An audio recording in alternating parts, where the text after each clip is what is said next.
একজন মা যিনি নিজে না খেয়ে সন্তানকে খাইয়েছেন, গরমে পুড়ে শীতে কেঁপে কেঁপে ছেলেকে স্কুলে পাঠিয়েছেন, অপেক্ষা করেছেন সন্তানের সাফল্যের আশায়। তার স্বপ্ন ছিল একদিন ছেলে মানুষের মতো মানুষ হবে, সমাজের সম্মান পাবে, আর শেষ জীবনে সেই ছেলের ছায়া থেকে একটু শান্তি, একটু স্নেহ আর একটু নিরাপত্তা নিয়ে বাঁচবেন। সেই মার স্বপ্ন যখন সত্যি হলো, ছেলে পলাশ সাহা হয়ে উঠলেন একজন সম্মানিত এএসপি। তখন মা ভাবলেন, এখন তো শান্তিতে থাকবো। কিন্তু সেই শব্দটা ভুল ছিল। বিয়ের আগে সব ঠিকঠাক ছিল, মা ছেলে ছিলেন একে অপরের জীবনের অবিচ্ছেদ্য অংশ। কিন্তু বিয়ের পর স্ত্রী সুস্মিতা সাহা স্পষ্ট জানিয়ে দেয়, আমি শাশুড়ির সঙ্গে একসাথে থাকবো না। সে চায় আলাদা জীবন, আলাদা সংসার। কিন্তু পলাশ সাহা তো এমন ছেলে নয় যে মায়ের কষ্টকে পেছনে ফেলে দেবে। তার হৃদয়ে মা ছিল প্রথম এবং শেষ স্থান জুড়ে। এই পরিস্থিতি পলাশকে দুই দিকে টানতে শুরু করে।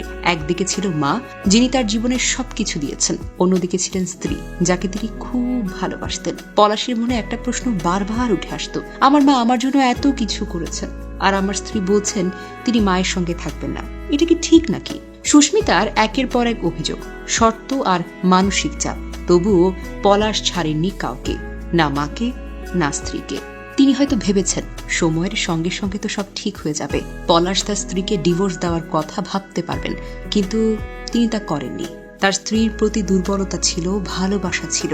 তিনি হয়তো সংসারটা টিকিয়ে রাখার জন্য, দুজনের মধ্যে সমঝোতা করবার জন্য সবকিছু সহ্য করতে চেয়েছিলেন। কিন্তু এই সহ্যের মধ্যেও তার মনে কোনো শান্তি ছিল না। টাকা ছিল, সম্মান ছিল, সমাজে উচ্চ পদ ছিল, কিন্তু পলাশের হৃদয়ে ছিল প্রবল অশান্তি। তিনি প্রতিনিয়ত দুই পাশের টানপোড়েনে ভুগছিলেন। তবুও তিনি তার মাকে কখনো পরিত্যাগ করেননি। তার প্রতি তার দায়িত্ব পালন করে গেছেন। পলাশ সাহার জীবনের সবচাইতে বড় ধাক্কা আসে যখন তার স্ত্রীর তার মায়ের গায়ে হাত তোলেন। এটি ছিল পলাশের জন্য অসহনীয় কষ্ট। যে মা তাকে হাজারো কষ্ট সহ্য করে বড় করেছেন, তার স্বপ্ন পূরণের জন্য জীবনটাকে উৎসর্গ করেছেন, সেই মা যখন তার স্ত্রীর হাতে অপমানিত হলেন, তখন পলাশের পৃথিবী যেন ভেঙে যায়। তিনি ভাবলেন, আমার মাকে আমি কি মুখ দেখাবো?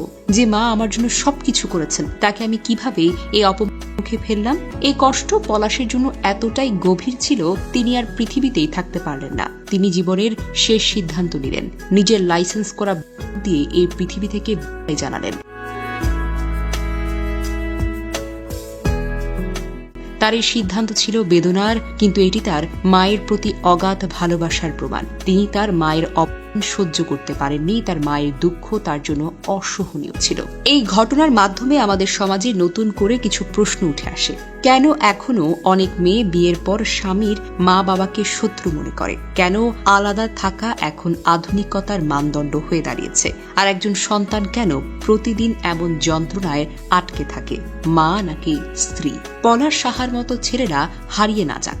আমাদের উচিত সংসার মানে কেবল দুজন মানুষ নয়, বরং দুটো পরিবারকে ভালোবাসার বন্ধনে বেঁধে ফেলা। পলাশ সাহার গল্প আমাদের সমাজের একটি তিক্ত বাস্তবতাকে তুলে ধরে। আমাদের সমাজে এমন অনেক পরিবার আছে যেখানে শাশুড়ি বউয়ের সম্পর্কের টানপোড়েনে সংসারটাই ভেঙে যায়। এই সমস্যা সমাধানে শুধু এক পক্ষের দায়িত্ব নয়, বরং পরিবারের সবাইকে একসঙ্গে একযোগে কাজ করতে হবে।